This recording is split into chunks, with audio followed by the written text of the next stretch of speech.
This video was made possible by EA Game Changers.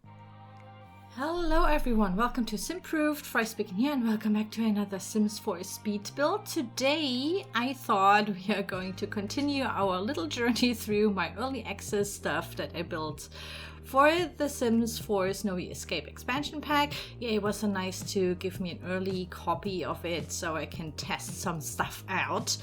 And of course, I built and built and built. So keep in mind, I think we had quite some time with that early build of the pack. And I still have my foot, my ligaments on the right foot are torn. So I'm in the splint and I can't sit for very long.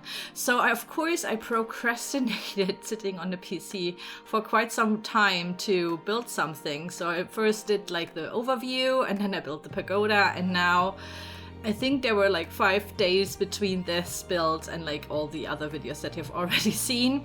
And I had to crunch the last day of that we had this build with to build something. So this is a 30-minute build, and since it is only base game and Snowy Escape and 30 minutes, it's of course not as good as, you know, like the ones that I take weeks for, so keep that in mind. But I really wanted to see and try out what you could build with that. Like, how could you use some of the stuff? How do the objects react in like a room? How do they look together, etc., etc. And since I'm still a little bit anxious about building something traditional Japanese, since I'm German and you know how some justice warriors are on the internet, I'm like, okay, let's do something that I personally, architectural wise, engineering wise, think is very interesting and not as super Japanese or cultural, because I think these thin houses or narrow houses, I think some also call them skinny houses, is a thing that is very prominent in Japan, apparently in Tokyo even more.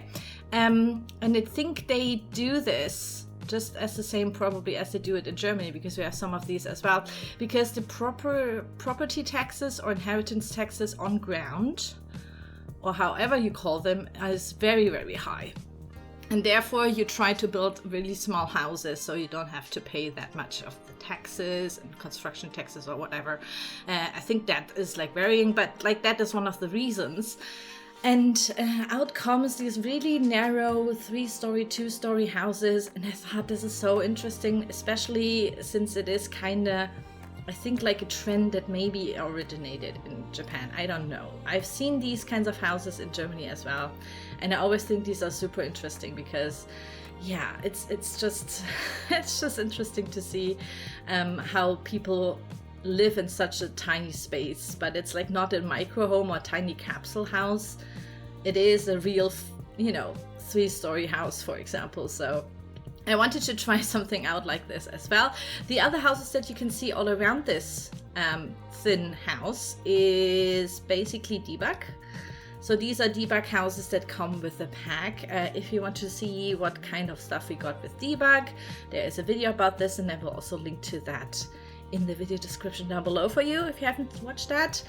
But yeah, basically I wanted to try out some of the new windows and whatnot. We got like some very modern kind of sleek minimal windows, and that was basically the whole idea behind this, to create a house like this, that I was like, oh, we could go really modern, and now that we have the platforms, maybe that's interesting.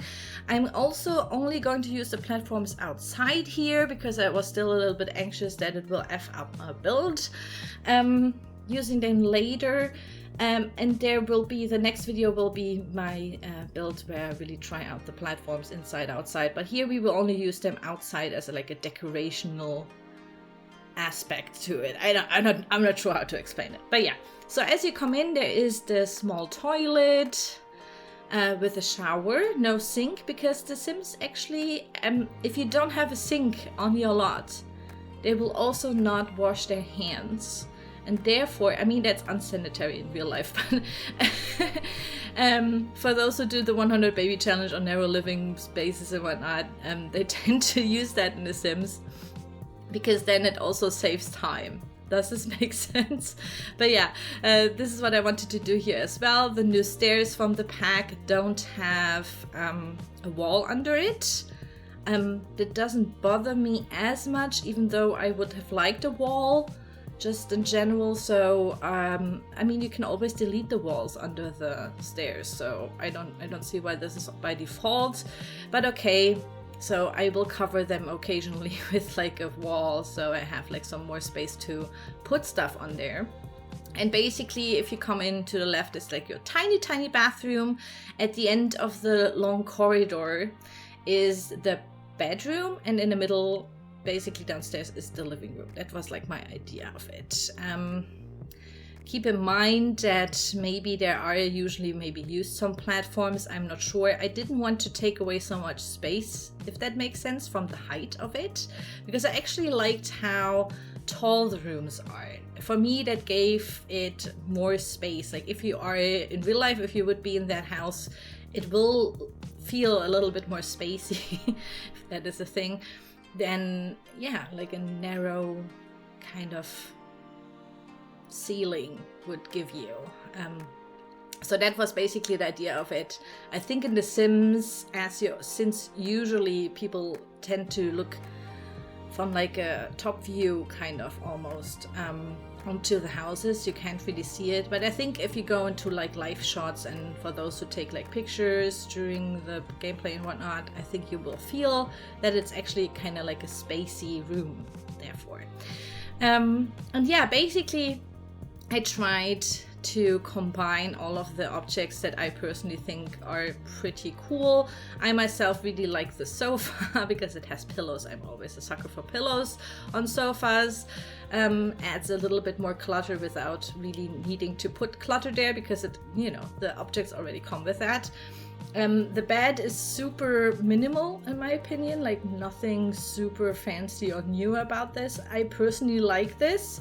For those who are watching my channel way longer, they may realize that I'm always super picky with my bedding. Like some beds look absolutely stunning, but the bedding colors or the textures or patterns that the bedding has, or what bed sheets or whatever, are just horrendous. And then I'm always like, why? Such a beautiful bed frame, and then they give us such a horrible bedding to it without a white swatch or something. And here I must say that I like the bedding because it's a little bit more, you know, toned down. It's like it's not super special, but I think this is the whole vibe basically here in this, you know, in this build, like, or with this pack, I would say. Like, it's all very kind of simplistic and minimal, and I'm just going to assume that this is just the way how some Japanese houses are, or what like the Japanese style is all about. And yeah, so don't expect something get famous like with like a zebra rainbow pattern with gold on it or something. Like that's not what it is. I personally like the style a lot, but yeah, you know what I mean. It's like sometimes it's a little bit very Sims-ish. I mean, it fits the whole, I would say, cartoony style, but this time it's like I really like it. I also like the new wooden textures that I will, wallpaper textures that I will use in the next build, or like in the other. I built another one of these houses because I was like so in love with the idea of it. I wanted to try out some stuff. And basically it was interesting to come up with like a layout that's kind of working for The Sims. I would have loved to make this even smaller, but keep in mind that Sims use one tile, which is quite big in a, you know, like in a house like this, to walk around and whatnot.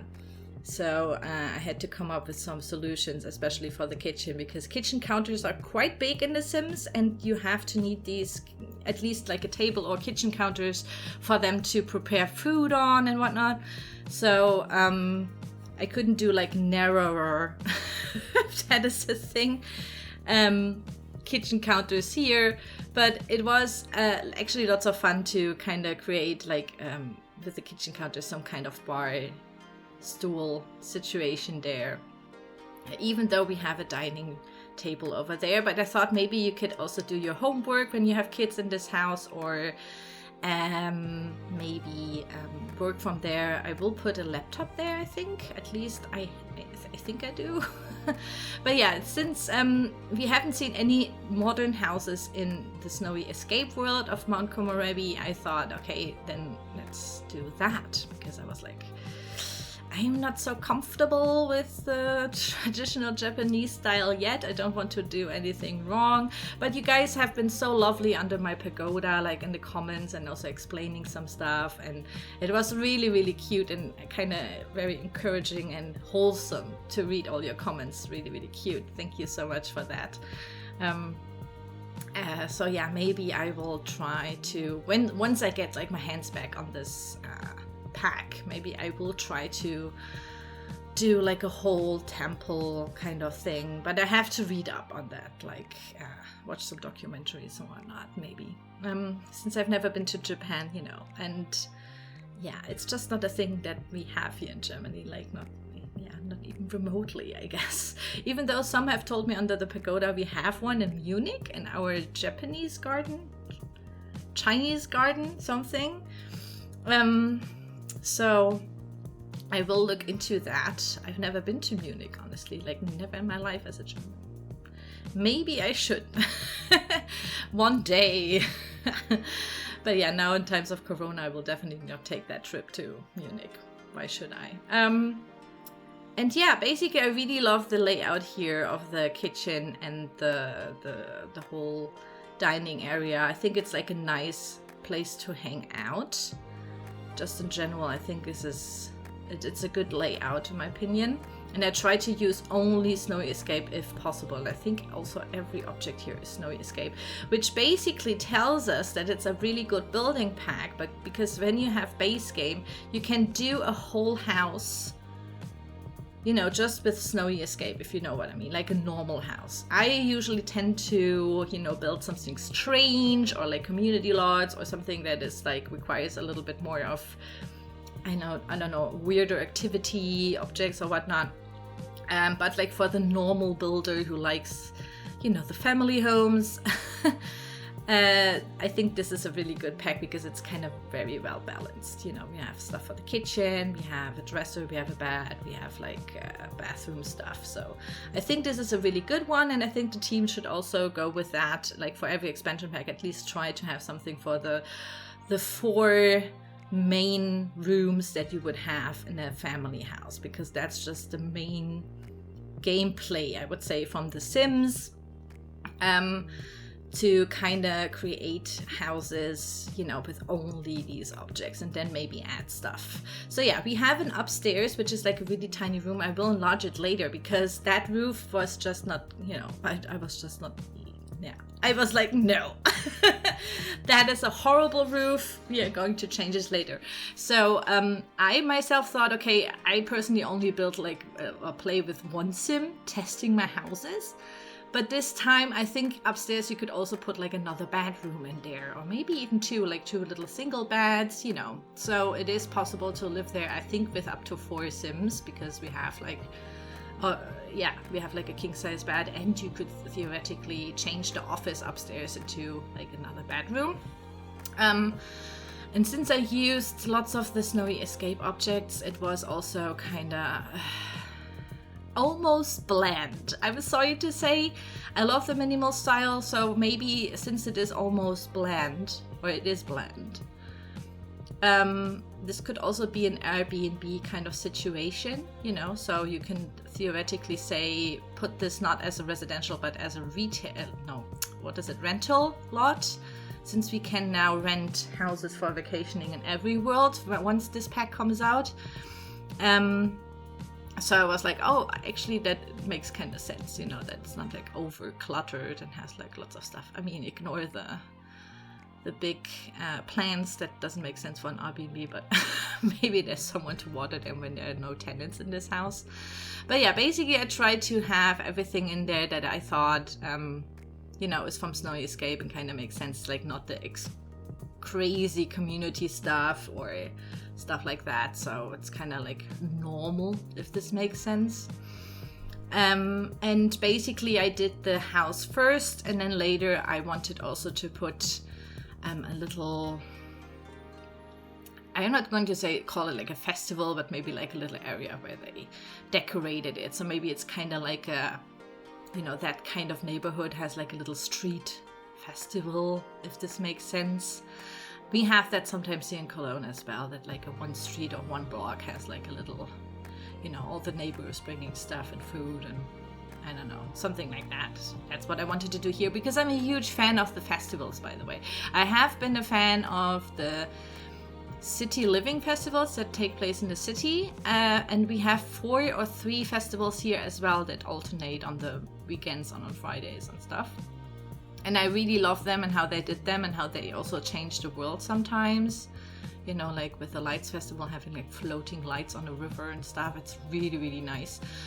And yeah, I'm just personally, since I'm not that into gameplay, I think it could be repetitive for some who like play a long time with like a legacy, but that's just not how I play the game. So I personally always like to at least experience all the festivals and look what you can do. And you know, I personally like it. It may not have like such a huge replay value, but I think also maybe for gameplay, it's like a nice date option, or you know, can kind of meet up with your friends at the festival and stuff. So I think that's like cute. It's a cute thing that they included new festivals here. I'm a sucker for festivals, even though I'm like not that much into gameplay. But yeah, here I enlarged the office upstairs because I was like not feeling the roof, and since I deleted that, I could make the house even bigger. So this is what I mean by you could put like a kid's bedroom or like another bedroom in there for if you want to up the Sims thing. You could also use like a ladder to even, you know, get rid of the stairs. But toddlers can't go up ladders, and I didn't know if you want to play with a toddler, so I will always stick to normal stairs here, even though some of the houses that I looked at have ladders. Like real houses that are that thin and narrow have ladders. But yeah, just keep in mind, like if you have like a toddler or something, like it's a little bit hard maybe to maneuver them around, even in real life, if you only have like a ladder. I personally really love the lighter wood. As you could see, I basically used it almost everywhere. I think it's just a little bit more Scandinavian, something that is like also more that I'm personally more used to. I just wanted to try out some stuff here with the platforms on the roof and kind of see how they look like. You know, what makes the roof kind of look good, and that's basically what I think these platforms are maybe meant for. Maybe also split levels, but like in my next build you will see that I had some problems maneuvering them. I still need like way more time to experiment with them. Like some have asked me lots of questions about how they work, but keep in mind I had like 8 hours left with this, you know, with this pack because I couldn't play because my foot was aching so much and I had to lay down all the time, that I couldn't really experiment that much with them. I definitely will, and I maybe will do a tutorial for everyone to enjoy. But yeah, basically for exterior add-ons like little balcony overhangs and whatnot, I think these platforms give that extra oomph, and I think these are also easy to apply if you do them outside. On the inside I have my whole other, I don't know, problems with it, but yeah, okay, each their own, I guess. We will see how that turns out in the end. But yeah, I think these narrow living spaces are kind of very interesting since you already get like other houses there. And if you want to add like more houses to kind of play neighbor meets neighbor or something, and you want to control both Sims that live there, both households, I think that's also kind of cool. So you can always build your own narrow house like next door on the same lot and then be able to, you know, play with them. So I'm usually a big fan also of gameplay wise, I think, having like multiple houses on one lot. And usually some of my multiple houses on one lot builds are also ones that people tend to play with a lot more. Like they write me like half a year later under my comments like, oh my god, I've been playing with that for so long, over generations, and it's kind of like my little town and village now because I've built some kinds of stuff like that. And yeah, I really love that. Thank you. So I think I'm also going to do like more kind of multi-house builds on one lot, so you control all the Sims that live on the village or in this kind of city block here. And yeah, I think that is like a really beautiful kind of gameplay. So yeah, here we are in the screenshots with my little watermark, as always, covering everything that is important, but okay. So yeah, that's the house. It's the thin house. It's, I think, 4 tiles long, so it's not even that thin. I've seen thinner ones in The Sims 4 being built. But yeah, I didn't want to hassle with like, where am I going to put everything and if the Sims can walk through there. Because with 4 tiles I definitely can, it's possible. They can maneuver around. And yeah, that is basically the build, guys. Please check out the other Snowy Escape builds and also write me in the comments down below, because I'm gathering a list of stuff that I want to build with it, and it's not that many, like it's not that much yet. But you have suggested already really cool ideas, so yeah, keep them coming. Also, what do you want to build with that? Like, what do you want to play in Snowy Escape? Maybe I can build a house for that. But yeah, let me know in the comments down below. And also keep on asking questions if you want to about yeah, the lots or the game pack, the expansion pack, sorry. I try to answer them all if I can. And yeah, that's basically it. I want to thank you so much for watching. Please subscribe to my channel if you're into Sims 4 builds and other Sims stuff. And if you haven't already, of course. And yeah, that's that's it. Enjoy the rest of the screenshots, and I will see you soon. Bye bye.